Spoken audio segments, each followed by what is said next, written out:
Battle through the haven के इस episode की शुरुआत में हम एक छोटे से मास्टर को देखते हैं जो कहता है कि एम्परर दाओ की जो ब्लड लाइन है, तो अगर लेजेंड्स के अनुसार कोई दाओ दी के रेलम तक पहुंच जाता है तो उनके जो डिसेंडेंट होंगे उनके पास भी एक यूनिक सा कल्टीवेशन टैलेंट होगा, और अगर किसी का लक ज्यादा अच्छा हो तो वो दाओ एम्परर का ब्लड लाइन को भी इनहेरिट कर सकता है। और एक बारी दाओ की कॉन्टिनेंट की तरफ तो देखो, क्या ये उन एंशिएंट क्लैन से भिड़ सकता है जिन्होंने दाओ एम्परर की ब्लड लाइन को इनहेरिट कर रखा है। तो यहाँ पे मुश्किल से कुछ ही गिने चुने हैं जो कि फोर्स के दम पे लड़ सकते हैं। और इस चीज को सुन के ज़ियोयान सोचता है कि एंशिएंट एथनिक बैकग्राउंड जो है वो काफी पावरफुल है, और अब जाके मालूम चला कि जूनर क्यों चाहती थी कि मैं दाओ जोंग लेवल पे एंटर करूं, क्योंकि सिर्फ इसके बाद ही मैं उसको ढूंढ सकता हूं। और जैसे ज़ियोयान देखता है कि जहाँ पे ये हाथ सेक रहा है वहाँ पे एक और क्रिएचर है, मतलब जैसे छोटा सा मास्टर है, तो ये काफी चौंक जाता है। जिसके बाद ये वापस से इस पे ध्यान देते हुए कहता है कि क्या पास्ट और प्रेजेंट के एल्डर्स को मालूम है कि ये आखिर एंशिएंट क्लैन कहाँ पे है। तो एल्डर बताता है कि एंशिएंट ट्राइब की जो पावर है वो मेनली ज़ांग ज़ाओ के ईस्टर्न रीजन में कंसंट्रेटेड है, और क्लैन के ज्यादातर लोग एंशिएंट वर्ल्ड में ही रहते हैं। और यही बात एग्जैक्टली एंशिएंट वर्ल्ड कहाँ है तो मुझे इस बारे में कुछ भी मालूम नहीं है। तो ज़ियायान गुजियान के बारे में पूछता है तो एल्डर बताता है कि एक स्ट्रॉन्ग मैन है जो कि एक सेंट लेवल पे लड़ रहा था, उसने वॉइड को चीर के काट दिया था और एक इंडिपेंडेंट स्पेस को क्रिएट किया, और इसकी जो पावर है वो तुम्हारे और हमारे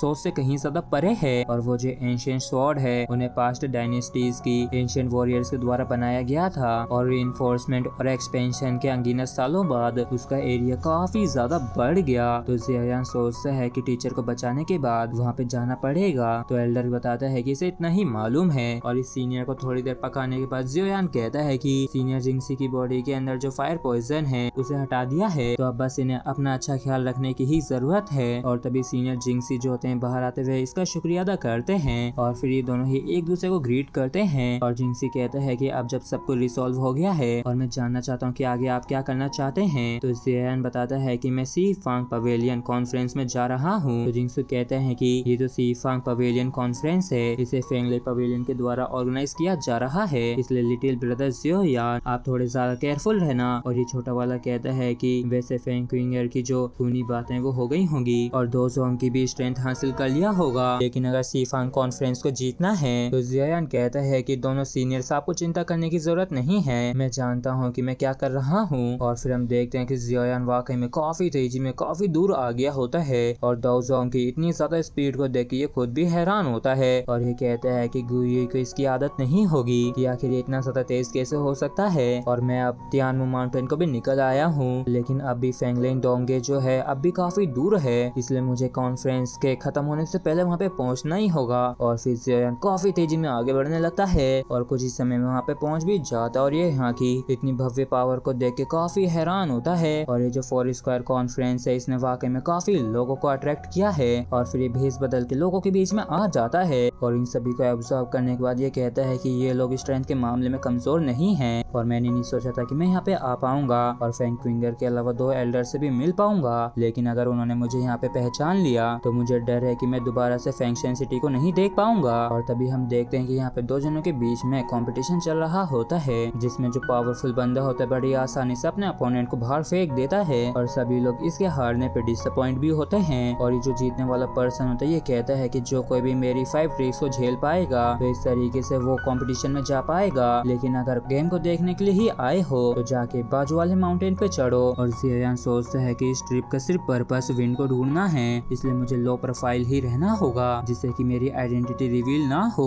जबकि सभी बंदा हो जाता है ये कहता है कि अगला बंदा ऊपर आए, लेकिन तभी इसकी नजर ज़ियायान पे पड़ती है और कहता है कि मुझे लगता है कि तुम पार्टिसिपेट करने के लिए काबिल हो, तो क्यों ना तुम कोशिश करो। तो ज़ियायान कोई जरूरत नहीं है, मैं बस यहाँ पे किसी को ढूंढने आया हूँ, इसलिए कॉन्फ्रेंस में बिल्कुल भी इंटरेस्ट नहीं है। तो इस चीज को सुन के बाकी के लोग कहते हैं ये बंदा ऑर्डिनरी दिखता है लेकिन इसके पास भी मास्टर है, और आखिर इतना एरोगेंट ये कौन है। जबकि सब ये एल्डर पूछती कि क्या इस बंदे में कोई गड़बड़ थी, तो ये बंदा कहता है मुझे मालूम नहीं, लेकिन जैसे इसने यहाँ पे स्टेप रखा था तो मुझे थोड़ा सा अजीब लगा था, जैसे कि मेरे फायर एट्रीब्यूट एनर्जी को मुझसे छीन लिया गया हो, तो पक्का ये इल्यूजन ही होगा। जिसके बाद हम देखते हैं कि ज़ियायान जो होता है कॉन्फ्रेंस वाली जगह पे आके बैठ गया होता है, और यहाँ पे जैसे एक बंदा काफी खतरनाक एंट्री मारता है तो ज़ियायान पहचान लेता है कि ये तो फेंग लई है। और कुछ जने कहते हैं कि विन एंड थंडर ज़ोंगज़ाओ में काफी खतरनाक तरीके से खड़ी रहेगी, और ना कह के ये लाइटनिंग को हवा में छोड़ने लगते हैं। और डोंग यिंग का जो अजय लई है वो यहाँ पे प्रकट हो, और इतना कहते ही आसमान से काफी ज्यादा लाइटनिंग जमीन पे आके गिरने लगती है और इतनी ज्यादा पावर से सभी लोगों को दिक्कत भी होने लगती है। और तभी यहाँ पे काफी ज्यादा खतरनाक और पावरफुल मास्टर आ गया होता है जो कि फेंग लियो पवेलियन का मास्टर लेई जुन है। और इसका जो कैरियर जो हॉर्सेस है वो सच में काफी ज्यादा खतरनाक है। और तभी हम देखते हैं कि किसी तरह की गोल्डन चीज काफी ज्यादा तेजी से यहाँ पे आने लगती है और इतने ज्यादा शोर की वजह से सभी लोगों को दिक्कत होने लगती है। और इसके साथ ही यहाँ पे स्वॉर्ड लॉर्ड आ गया होता है और फेंग लेई कहता है कि इस बार तुम सच में काफी जल्दी आ गए हो। लेकिन ये जो स्वॉर्ड लॉर्ड होता है इसे इग्नोर में आके चला जाता है और शेकी झाड़ने लगता है। और तभी यहाँ पे ब्लैक कलर का स्मोक आते हुए कहता है कि इस ओल्ड मैन का अब भी काफी बुरा टेम्पर है। और इस फिगर को देख के जियोयान भी हैरान होता है और इस स्मोक की वजह से यहाँ पे काफी बड़ा सा गेट बन गया होता है और उसके अंदर से एक अजीब सा बंदा बाहर निकल के आता है और आते हुए कहता है कि क्या तुम उस वजह से अब भी संतुष्ट नहीं हो। तो लेई जुन जो होता है ये लॉर्ड हुआंग क्वान को ग्रीट करता है जबकि स्वॉर्ड लॉर्ड जो है ये कहता है कि मैं बस वनरेबल लेई से ही हारा हूँ। और वनरेबल लेई कहता है कि ये ओल्ड मैन अब भी काफी तेज है। और तभी हमें आसमान में लाइट आती हुई दिखती है और ये चीज सभी को काफी अच्छी लग रही होती है। और इस ब्यूटीफुल फिगर के साथ ही सभी चारों वनरेबल्स यहाँ पे आ गए होते हैं और जियोयान को भी समझ में नहीं आ रहा होता कि आखिर ये इस बार किसके पास जाने वाला है। और सभी लोग बात कर रहे होते हैं कि ये जो वनरेबल रुआ होंग है ये बंदा एक ऐसा है जो कि लव और जस्टिस को काफी वैल्यू देता है जो कि काफी बड़ी मदद बन सकता है मेरे टीचर को बचाने में। जिसके बाद ये सभी एक दूसरे को ग्रीट करते हैं और हम देखते हैं कि राओजोंग जो होता है ये जियोयान के प्रेजेंस को नोटिस करके इग्नोर कर देता है। और वनरेबल लेई कहता है कि आज से सीफांग पवेलियन इवेंट का ओपनिंग डे शुरू हो गया है और थंडर माउंटेन की जो होली लैंड है वहीं पे मेरा फेंग लेई पवेलियन भी लोकेट है और सभी का यहाँ पे आने के लिए बहुत बहुत शुक्रिया। इसलिए लेई शान के लिए चीयर कीजिए। और तियानग्वान कॉन्फ्रेंस है वो शुरू होने वाली है इसलिए मैं उम्मीद करता हूँ कि आप सभी ही रूल्स को मानेंगे और कुछ भी खतरनाक मत करना। जिसके बाद सभी लोग विन थंडर के नारे लगाने लगते हैं और वनरेबल लेई कहता है कि टोटल 53 कंटेस्टेंट को सिलेक्ट किया गया है इस कॉन्फ्रेंस के लिए और हाँ बिल्कुल पुराने नियम है जिसके अनुसार सभी लोग कम्पीट करेंगे और सरेंडर मत करना और हार मानने वाले भी दोबारा एक्शन ले सकेंगे और जो हार मान ले वो चला जाए। और इस चीज से कोई फर्क नहीं पड़ेगा कि वो जिंदा रहता है या मरता है लेकिन तुम लोगों को अपने आप को इम्प्रूव करने के लिए कम्पीट करना होगा। इसलिए पार्टिसिपेंट्स अब एंटर कर सकते हैं। और इतना कहते ही काफी सारे जने स्टेज पे आ जाते हैं और सभी लोग जोरों शोरों से इन लोगों को चीयर अप करने लगते हैं। और फिर हम देखते हैं कि और भी बाकी के पवेलियन के लोग आ गए होते हैं लेकिन ये सभी लोग इसलिए हैरान होते हैं क्योंकि अभी तक फेंग लेई पवेलियन के लोग नहीं आए थे। और तभी वो जो पहले वाली लड़की होती है फेंग लेई पवेलियन की वो काफी खतरनाक वाली यहाँ पे एंट्री मारती है और ये भी अपने लोगों के साथ एक प्लेटफॉर्म पे आगे खड़ी हो गई होती है। और वनरेबल लेई कहता है कि अब जब सभी लोग यहाँ पे आ चुके हैं तो कॉन्फ्रेंस कंपटीशन को ऑफिशियली शुरू कर देना चाहिए। और इनके इतना कहते ये सभी लोग आपस में कुत्ते बिल्लियों की तरह काफी खतरनाक तरीके से लड़ने लगते हैं और इन सभी के बीच में ही काफी ज्यादा खतरनाक सी बैटल शुरू हो गई होती है। और यहाँ पे कुछ ग्रुप तो अपने नंबर का फायदा उठा रहे होते हैं मतलब कि ये घेर के हराने की कोशिश कर रहे होते हैं। और हम देखते हैं कि बारी बारी से काफी सारे लोग हारना शुरू हो गए होते हैं तो कुछ जिन्हें हार मानने के बाद ग्रुप्स बनाने लगते हैं जिससे कि ये पावरफुल अपोनेंट्स को हरा सकें और ये हवा में आ गए होते हैं जिससे कि ये बैटल का अच्छे से जायजा ले सकें। जिसके बाद इनके बीच में काफी खतरनाक सी बैटल शुरू हो गई होती है। और यहाँ पे कोई कहता है कि हम 2nd सेंचुरी के यूथ को सर्व करना चाहते हैं इसलिए जाहिर सी बात है कि हमें फर्स्ट आना होगा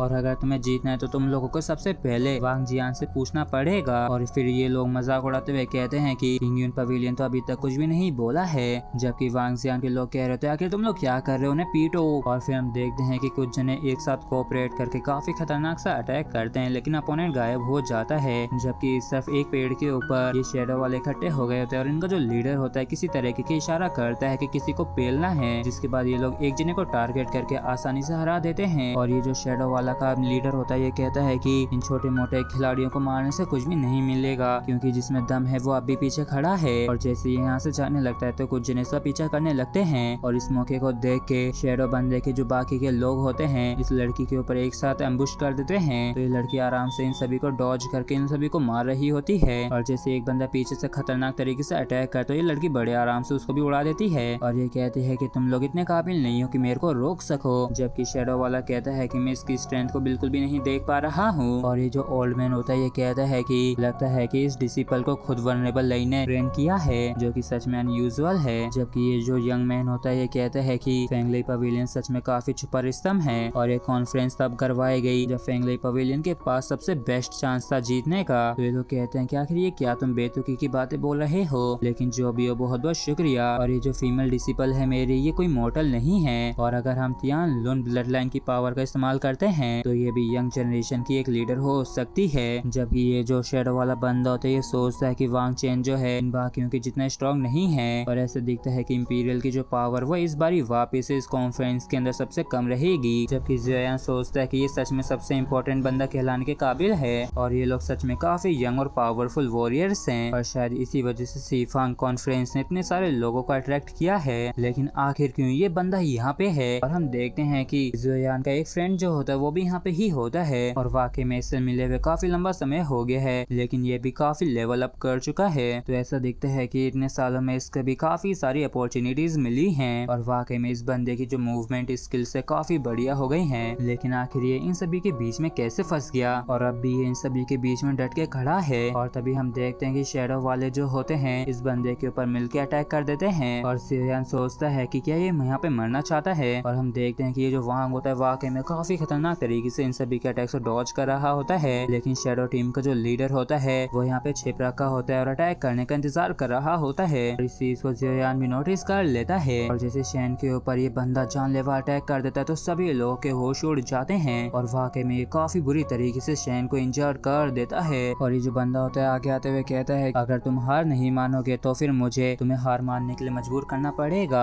और मैं तो बस अभी वार्म अप ही कर रहा था। और फिर ये काफी खतरनाक तरीके से अपने वेपन से इसके ऊपर अटैक कर देता है, और ज़ियान देखता है कि इनमें से एक भी गॉड इसकी मदद करने के लिए आगे नहीं आया होता है। जबकि शैन कहता है कि बेशरम कमीने कहीं के। और तभी शैडो टीम का लीडर जो होता है अपनी नाइफ को इसकी गर्दन पे रखते हुए कहता है कि यही तुम्हारे आखिरी शब्द हैं। जबकि ऑडियंस होती है भड़कते हुए कहती है कि आखिर ये ऐसा क्यों कर रहा है, और आखिर ये क्या करना चाहता है। जबकि शैन सोचता है कि शायद आज मुझे यहीं पे मरना पड़ेगा। जैसे ये लीडर इसके ऊपर जानलेवा अटैक करता है इसे मारने के लिए, लेकिन तभी इसकी गिरफ्त से शैन गायब हो जाता है और ये चौंक जाता है। जबकि ज़ियान शैन से कहता है कि आखिर तुम इस जैसी जगह पे इन्वॉल्व क्यों हुए, और ये भी इसे पहचान लिया होता है। लेकिन ज़ियान तुरंत इसको शांत करा देता है जिससे कि इसकी आइडेंटिटी रिवील ना हो, और ये पूछता है कि आखिर तुम ज़ोंगसाओ क्यों आए हो। और तभी गार्ड्स कहते हैं कि आखिर कौन बीच में आया। तो ज़ियान जो इस लीडर की तरह पॉइंट आउट करते हुए कहता है कि जो रूल्स को इग्नोर कर रहा है वो ये बंदा है, क्योंकि जो लोग हार मान रहे हैं उनको भी मारे जा रहा है, और इसके ऊपर एक्शन लेने के बजाय मुझसे सवाल क्यों कर रहे हो। लीडर कहता है कि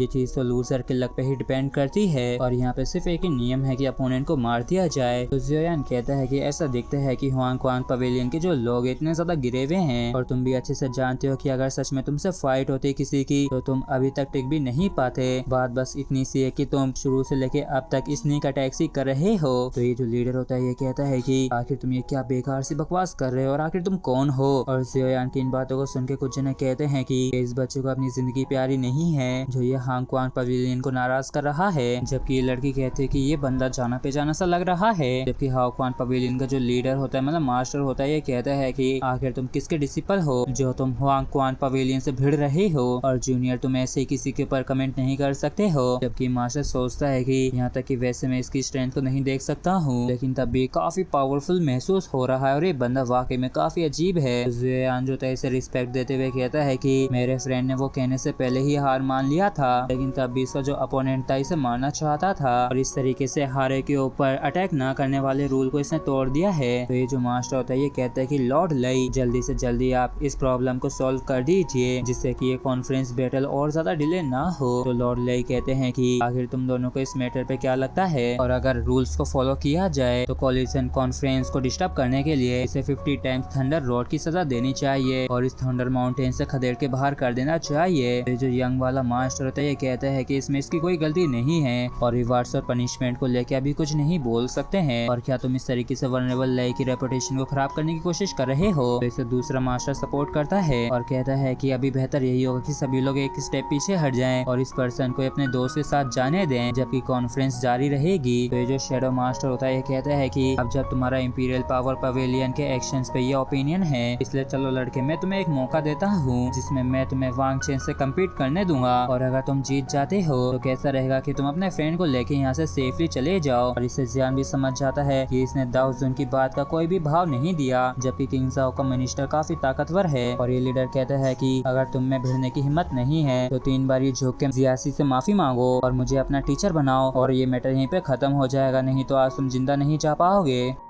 और जियोयान का दोस्त जो होता है इसे रोकने की कोशिश करता है, लेकिन जियोयान इसे रोकते हुए कहता है कि चिंता मत करो, ये इतना भी काबिल नहीं है कि ये हमें कभी झुका पाए, और वैसे भी जो अंदर आते हैं जाते हैं वो कभी भी अपना सर नहीं झुकाते हैं, और अगर तुम लड़ना ही चाहते हो तो फिर हम लड़ेंगे। और इसके साथ ही फ्रेंड्स हमारा ये एपिसोड यहीं पे खत्म होता है।